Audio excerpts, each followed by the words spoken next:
running of this event, and as you can see, the water not terribly deep in the upper reaches of the river, and that's causing a lot of consternation with the paddlers.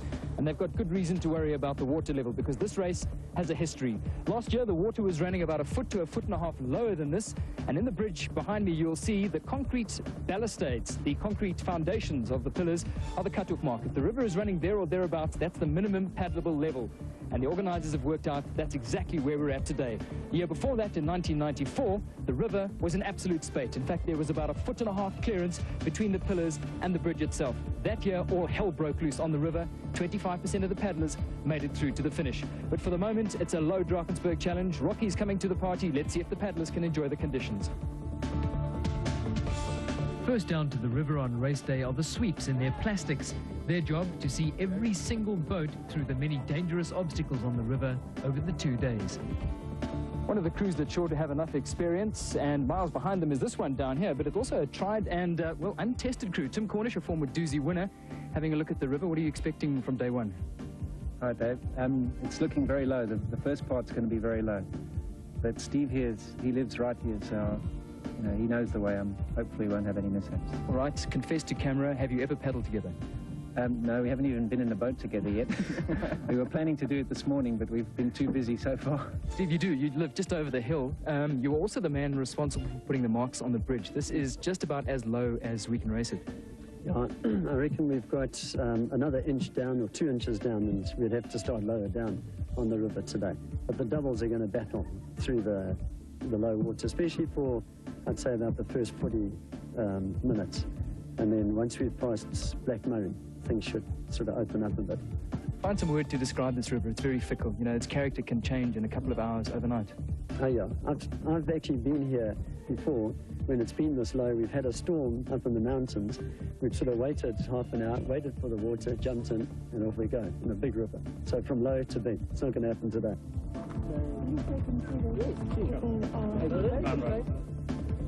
One of the standout performances of this year's doozy was the incredible winning time by the ladies' doubles that came through to take the honours. Debbie Witten was right there, going for the KwaZulu-Natal K2 title. Tell us a little bit about your crew and your preparations.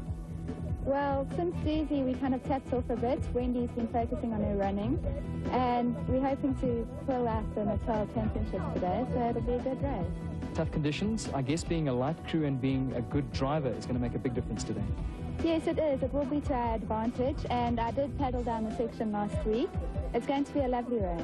Who do we look for as contenders to win this race and, of course, the Natal K2 title? Fair enough to say, double doozy winner makes you a fair contender. Mark Perro, you're a happy man in big water. That's why the face is a bit long this morning. Yeah, we've brought our big volume boat, and we were expecting a raging torrent with all the rain. We drove through the rain. Ladysmith is underwater, 8 meters underwater, and we were expecting a little bit more than this. But we'll make the best of it. And I think it'll just be very low for the first 45 minutes. And then the river should widen out and should pick up some water so we can get down and do some paddling again. You guys think you're going to handle through the low water? Because this is going to be quite important to who eventually wins the day and then the race. Yeah, I've never seen this river this low, this top stretch. I only did it 2 years ago when it was in full flood. And I think we've got the wrong boat. We were expecting big water. So we'll have to play it by ear and see what happens. Your race tactics? Sometimes brave, sometimes foolhardy. What are you going to do? Yeah, I'd like to get to the front quite early on and get to the front, stay in contention, and then open up towards the second half of the race. You managed to win doozy despite driving into a rock on the third day. Have you sharpened up the driving since then? Well, I've changed the driver. This year I've got Robbie in front, and I'll just sit in the back and take it easy. Who do you see as the big contenders? I mean, who are the threats? Who are the guys you're going to be racing? I think Neil Evans, my doozy partner, and Alan van Coller will be very difficult to beat. When people are ducking and diving around rocks as opposed to racing, how do the race tactics change? It certainly works your patience in terms of where you're lying. You're probably going to have to sort of relax in a queue, certainly in the first 45 minutes when it's going to be really tight, because by the looks of things, you're only going to get 1 or 2 boats down at a time. So there's going to be a mad flurry at the beginning to get a good position, and then from then onwards, I think the guys are just going to stay in contention with each other until the river widens out. Once it's widened out, the real race will start probably literally an hour into the race. So everybody's just going to hope to stay in contention with their boat in one piece for the first 45 minutes. Small guys are going to have a good time in the low river conditions. Small guys, well, that's not the way we can describe you, Dion. It's going to be a hell of a day for a big, strong, strapping rugby player like yourself.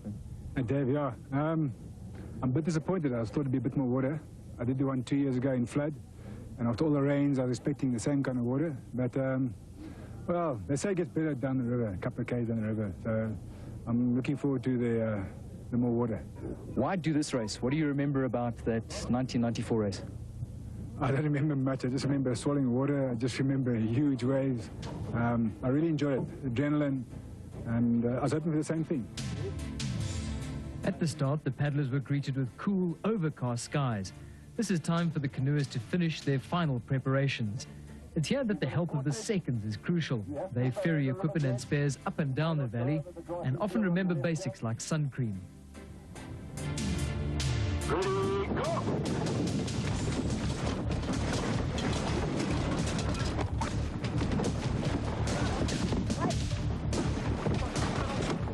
Each of the batches was started Lamar style, a havoc-laden format which is worsened by the low river. This bumping and scraping gave the paddlers a taste of what lay in wait over the first 15 kilometers of this tough and demanding course. Well, the starter's gun is gone an hour later than usual, an hour during which time the weather has moved in, and here come the leaders under the first obstacle, 500 meters into the race. It's the Edmund brothers, John and Andrew, who have opened out an impressive lead right at the start of this race, with the rest of the field jockeying for position behind them. And this is crucial, because the rapids are so shallow that a lot of the guys are going to have to queue. You can already see the congestion under the bridge, as some of the crews from upcountry are clashing with the crews. There goes Bruce Wenker and his partner through the rest of the field. Colin Simpkins from the Transvaal coming under the bridge, and the rest of the contenders, you'll see a lot of them are wearing Hansons, which are special jackets to try and keep them warm in these conditions. There's Herman Chalupsky, one of the hot lifesavers and paddlers coming through the bridge at the moment. Immediately behind him, Kevin White and his partner. Kevin, one of the contenders in this year's Doozy Marathon and one of the paddlers who tried to break the Doozy record in a day during the floods.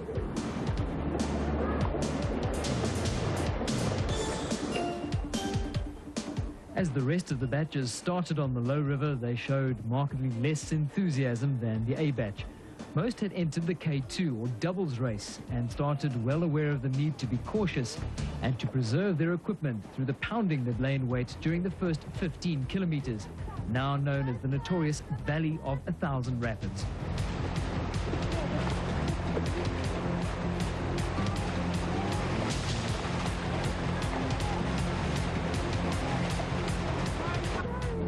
At Rickety Bridge, some 6 kilometers into the race, the field has thinned out significantly in the shallow river. The K1s or singles, as well as a few white water boats, appear far more comfortable in the low river conditions, before the tributaries offer any more water to boost the level of the river. For the doubles, hardly a rapid or a drop went by without a rock jarring the fragile fiberglass hulls of the canoes. My partner here is too easily distracted by women on the bank. 10 kilometers into the race lies the notorious rapid Black Murray. First through are the crew of Mark Pero and Robbie Herefeld, making it look easy through the tight chute between the rocks. 2 minutes behind them, Neil Evans and Alan van Coller, making a mistake in the approaches that cost them valuable time in a boat that was already showing ominous signs of wear and tear. In third place, Les Kay and Gary Wade, a combination of two seasoned KwaZulu-Natal paddlers, just holding off a challenge from Bruce Wenker and Kenny Reynolds.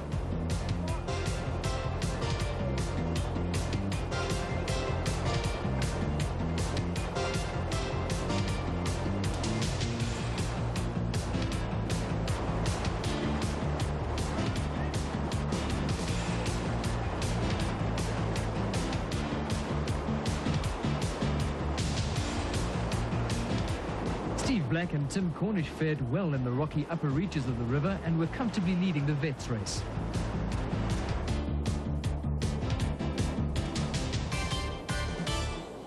For some, however, the trauma and the frustration of swimming through Black Murray was easily disguised the moment the TV crew was spotted at the bottom of the rapid.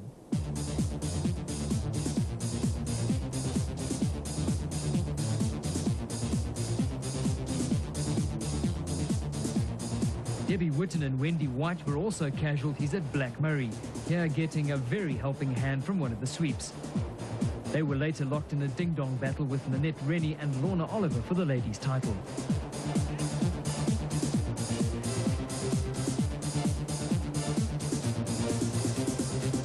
Black Murray is dangerous at any level. Many paddlers opt for the portage along the right-hand bank. Many of them also break up. One of the unexpected victims was the very experienced whitewater paddler, Alec Rennie. Yeah, they do hold on. Look here.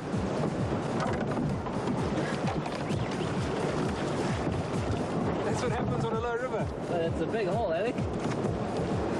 It's not a big hole, Sean. It's a canyon. Some paddlers make it all the way through the treacherous stretches of Black Murray, only to be unceremoniously dumped by the final small drop.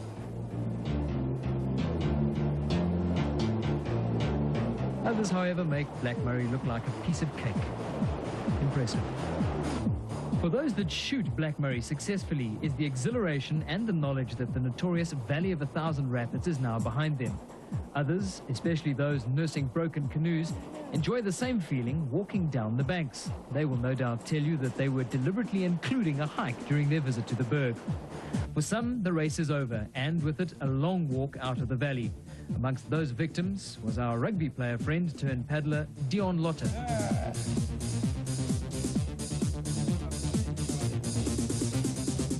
By 18 kilometers, Robbie Herefeld and Mark Perro had ripped out a massive 6-minute lead. Behind them, the picture was less pretty at Black Murray Rapid.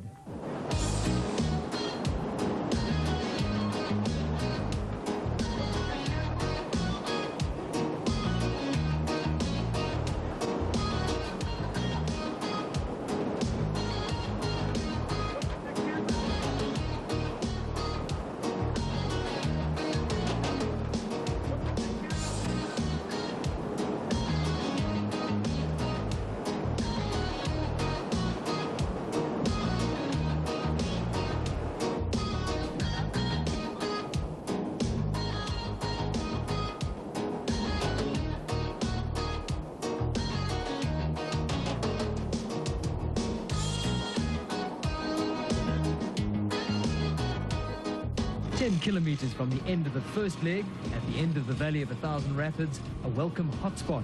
Free fiberglass and resin for the paddlers to mend their battered craft. For many, the proverbial hot mix was the only way that they stood any chance of making it to the Where finish. did you pick up this damage on your boat? The top section was pretty technical, and all the way down we were bumping the first 10 k's. Was the river as rough as you thought it would be, or? We were hoping for more water, but it's beautiful up there. Lovely river, but just very technical. Oh, we're finished now, yeah. We were a submarine for quite a lot of the time. But we got a pump in the back and that sorted us out for a while. But I moved up to the Cape and I've forgotten how to drive on the real rivers, you know. Remember the gent we saw swimming at Black Murray? Yeah, there's stuff all over the place, and we don't know the river at all, especially at this level. It's so funny. 2 years ago we did it at that float level, and it's the complete opposite now of what we've got here today. It's no fun at all. So what are you waiting for at the moment? I'm waiting for the resin to dry.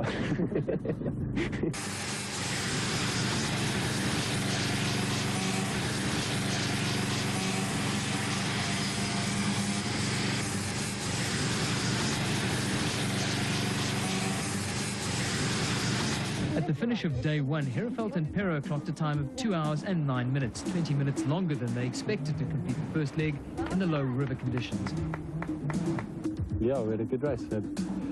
Had some good lines, but very tricky at the top. If you make one mistake, you'll have to climb out of your boat. Today we didn't take too many shortcuts. We could see them, but they were very marginal. Maybe you would have made up 1 or 2 boat links on each shortcut, but if you get one wrong, you lose 1 or 2 minutes. So tomorrow, hopefully, just good, clean, safe lines and follow the water. Second to the overnight stop was the Cape crew of Daniel Conradi and Eugene van Westerhuizen, with the local crew of Glenn Hillier and Fred Dazel right on their tail. Gauteng paddlers filled many of the top 10 positions. Our untested combination of Steve Black and Tim Cornish were well clear in the vets race. It was a little bit low at the beginning. With so many boats, everyone was getting stuck every so often and positions were changing a lot. But after about 5 k's, the river gradually got more water and people got spread out. The race went nicely. We had a bunch of guys behind us who we had to fight with the whole time. But it was good. One of the impressive performances on the first leg were the leading juniors, Jason Callister and Ant Stott. However, the big surprise of day one was the demise of Neil Evans and Alan van Coller, way back in 18th place and more than 25 minutes off the pace. They were repairing boat damage well into the night, like many of the other competitors.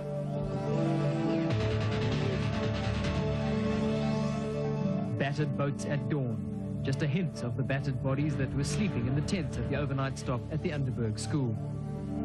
Seasoned marathon canoeists are versatile individuals, able to cope with floods and droughts, sometimes long walks out of remote valleys, and mothering invention to facilitate repairs in the wildest and most remote of locations. The start of day two, the early birds are checking in. Some are finishing repairs that never dried overnight, others preparing mentally for the 31 kilometers of low river ahead.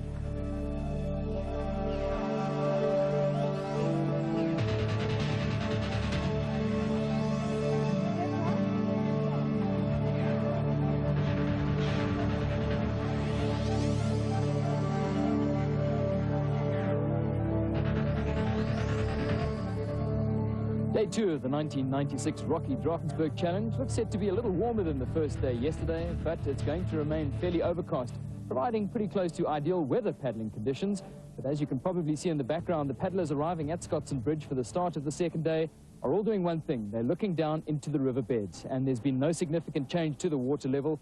River's running at about 1.5 feet, which for a doubles race is once again going to be dangerously low. Very hard on the equipment, as was the case yesterday. Of the 240-odd starters, 180 made it over the 35 kilometers of the first day. Most of the withdrawals were due to boat damage. It really was very cruel on the K2s in particular.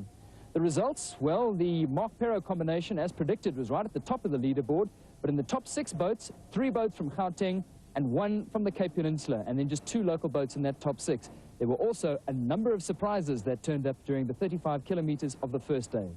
Neil, there were hopes of seeing you guys top 3 at the end of day one, certainly in with a shout for the overall race, but what happened to you yesterday?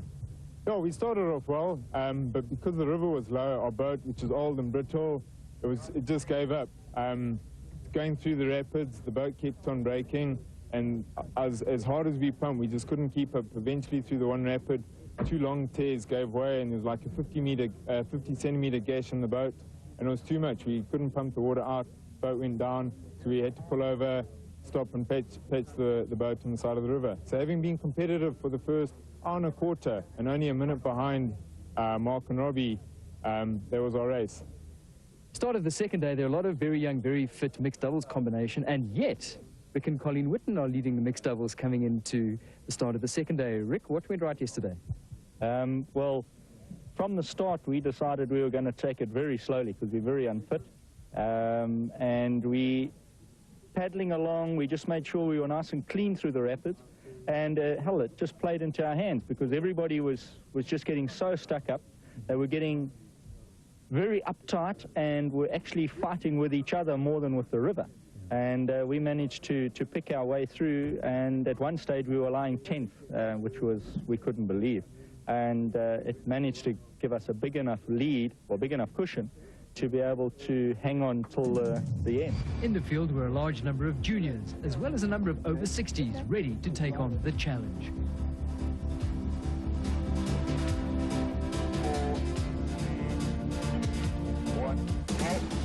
Day 2 started on elapsed time for the leaders Mark Perro and Robbie Herefeld. A short paddle out of Underberg, they met by a 10-foot weir and then into a testing 5-kilometer gorge, laced with technically demanding rapids, culminating in a new monster rapid at the Glen Haven Resort. Then the river widens and flattens, and the stamina and fitness come into play. 5 kilometers from the end of the second stage, a second gorge and Heaven and Hell rapid, and then 31 kilometers later, the finish.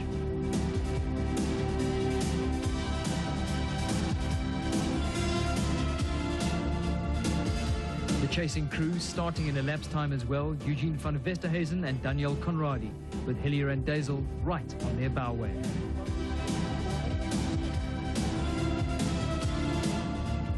Once the contenders had left in elapsed time, it was time for the batches.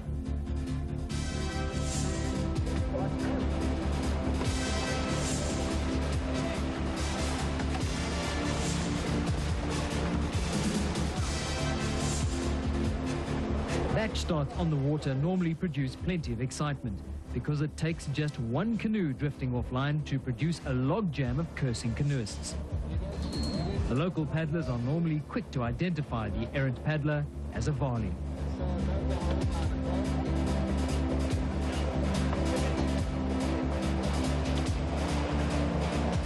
Obstacle 1, just a kilometre down from the start, is a 10-foot weir that can be shot down the steps of a fish weir.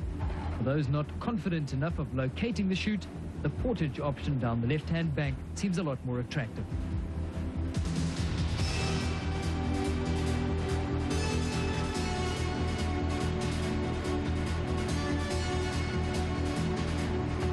In the queue for the early morning thrill is master paddler from Pietermaritzburg, Tom Pike.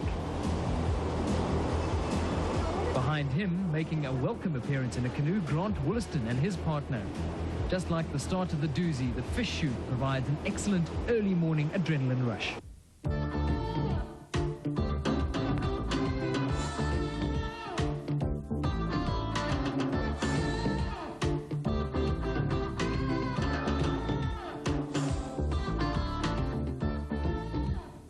At the end of the gorge lies a new rapid at the Glen Haven Resort.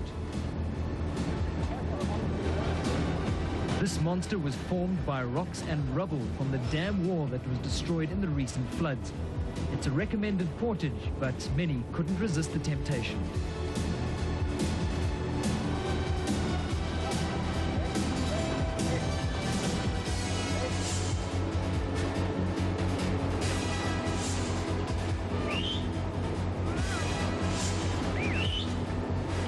Many paddlers opted for the safety first option of the portage.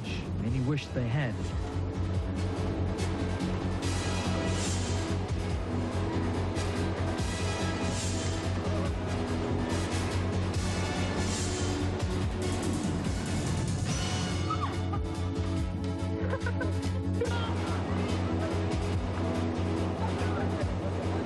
Our old friend Tom Pike is back in the picture. He made a valiant attempt at shooting Glen Haven without his paddles, which he jammed between two rocks at the top of the rapid.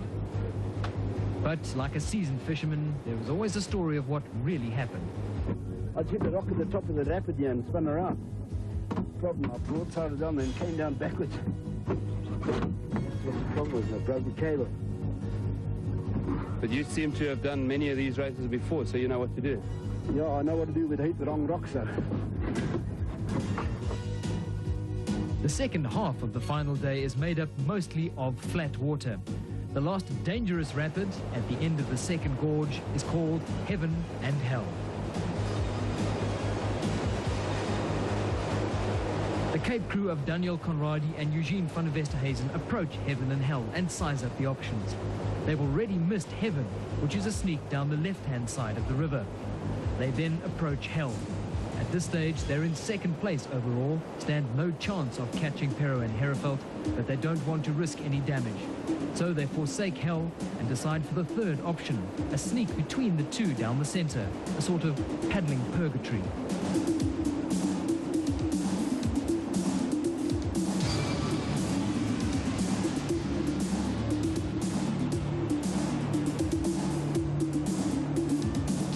Close behind them in third, Hillier and Dazel have no problem locating the Heaven option.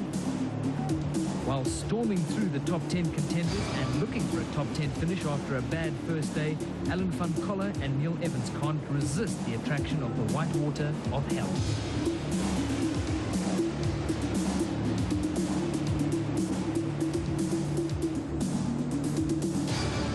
For the bulk of the field behind them, the lure of the rough but safe water is too great, and the thrill of mastering the waves, fueling the sport and providing the spectators with plenty of action.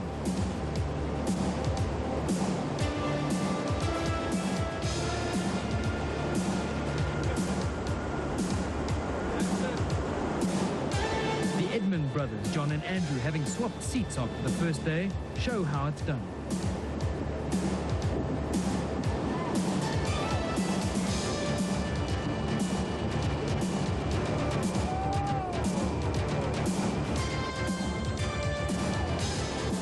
Seasoned doozy paddlers Kevin Cordner and Alec Gilbert get it all wrong.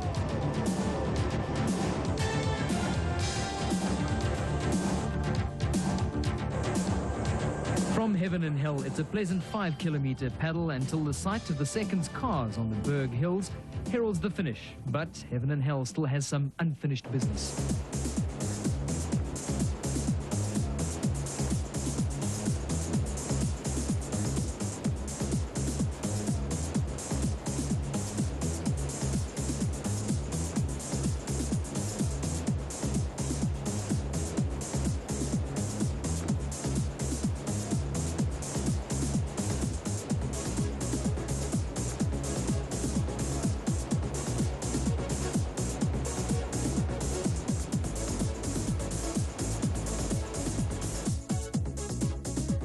Herefeld and Pero crossed the finish line on day 2 in 1 hour 45, wrapping up a massive 12-minute win over the Cape crew of Eugene van der Westerhuizen and Daniel Conradi, with Glenn Hillier and Fred Dazel another 3 minutes adrift. For the Gauteng crew, Pero and Herefeld were gratifyingly consistent over a tough race. Robbie took good lines again, and we had a great race. And we managed to open the gap up substantially again today, so it was good training, and hopefully the training today will pay off in Umkomaas in 2 weeks' time. Robbie, what is it like to be out in front? Is it difficult to pace yourself? It is quite difficult. You don't know how far the guys are behind you. I know it was Ellen and Neil were having a hard day today. I think they were trying to have the quickest day, because they had quite a bad day yesterday, so they went hard today and tried to make up quite a few places, which I think they did. They had a stormer of the day. They were only 30 seconds behind us at the end of the day, which is an excellent paddle for them. There was one huge rapid halfway down on the second day. I think it's a bit of a risk shooting it. Luckily, we managed to get down there in one piece. I think most of the other front guys did as well, but I think there's going to be a lot of raps there today. I think the rapid at Glenhaven Guest Farm sorted a lot of guys out, almost ourselves as well. I think Tim nearly joined me on the front deck when we hit the rock at the bottom. For the rest of the field, the so-called fish and chips, there were smiles aplenty at the finish as the medals were handed out by, who knows, the paddling stars of the next generation. We actually got stuck halfway down and got quite a fright. Thought that was the end of the race. How do you enjoy the race overall? Very good. Well organised. We came through well with the nice water today. At surprise giving, the laurels were heaped on the winners, but as usual, it also afforded an opportunity for the rest of the paddlers to exchange their war stories.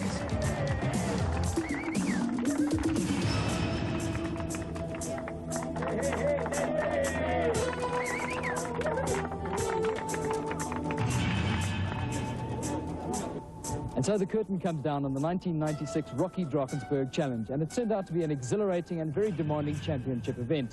Victory going overall to the Gauteng crew in a very impressive showing in difficult conditions for K2s, the Cape crew coming in second, and the KwaZulu-Natal K2 title going to the third boat home, Glenn Hillier and Fred Dazel, the first local crew across the line. All in all, a very exciting event, and the second day in particular rounding off an enjoyable event for all the paddlers in the Berg. I can vouch for that firsthand, having worked hard to get the medal.